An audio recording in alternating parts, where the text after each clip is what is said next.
Ask مفتی طارق مسعود۔ کیا بے اختیار محبت پر گناہ ہے؟ اگر 40 سالہ شادی شدہ خاتون کو کسی کے اچھے رویے کی وجہ سے اس سے محبت ہو جائے اور ہر وقت دل میں اس کا خیال آتا ہو مگر اس سے اظہار نہ کریں اور اللہ سے بھی یہ خیالات ختم ہونے کی دعا مانگیں تو کیا پھر بھی اس محبت کا گناہ ہوگا یا نہیں؟ ایک خاتون،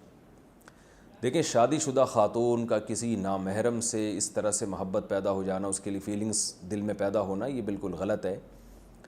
تو یقیناً انہوں نے کچھ ایسا کیا ہوگا جس کی وجہ سے اس کی طرف دل مائل ہو گیا، بے احتیاطی کی ہوگی، ہنس ہنس کے باتیں کی ہوں گی، گپیں لگائی ہوں گی۔ تو اب اگر دل میں ایسے فیلنگ پیدا ہو گئی ہیں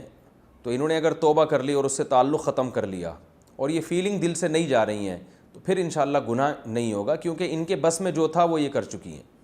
کیونکہ انہوں نے اس سے تعلق بھی ختم کر دیا، اس کا نمبر بھی بلاک کر دیا اور اللہ سے دعا بھی مانگ رہی ہیں کہ میرے دل سے وہ نکال دے۔ تو انشاءاللہ اب اگر غیر اختیاری طور پر دل میں کوئی خیالات آتے ہیں اس کے بارے میں تو انشاءاللہ اس میں گناہ نہیں ہوگا، کیونکہ یہ اختیار میں نہیں ہے۔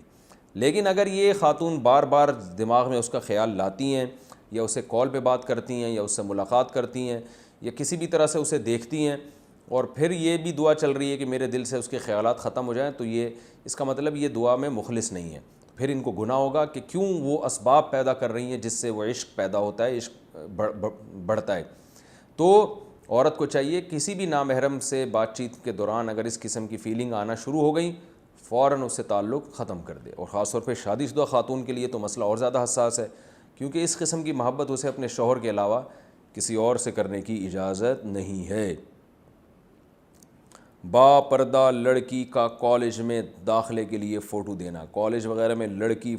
کا فوٹو مانگا جاتا ہے، اس طرح سے بینک اکاؤنٹ کھلوانے کے لیے بھی فوٹو مانگا جاتا ہے۔ اگر کوئی لڑکی پردہ کرتی ہو تو وہ کیا کرے؟ کیا پڑھائی چھوڑ دے؟ مدیحہ بہار انڈیا سے، مجبوری میں جائز ہے اسکاف کے ساتھ گنجائش ہے تصویر دینے کی اگر مجبوری ہو، کیونکہ اب نظام تو ہم چینج نہیں کر سکتے، کوئی اسلامی حکومت آئے گی تو سسٹم چینج ہو جائے گا، کیونکہ کوئی تصویر جو ہے نا یہ کوئی سیکیورٹی کا کوئی ایسا طریقہ نہیں ہے کہ اس کے بغیر ممکن ہی نہ ہو۔ تو سب سے بہتر جو ہے نا یہ جو تھم ہے، انگوٹھے کا نشان ہے، یہ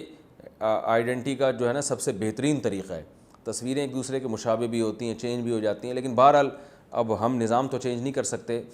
تو جب تک یہ نظام چل رہا ہے تو گنجائش ہے مجبوری میں اسکاف کے ساتھ تصویر کھنچوانے کی۔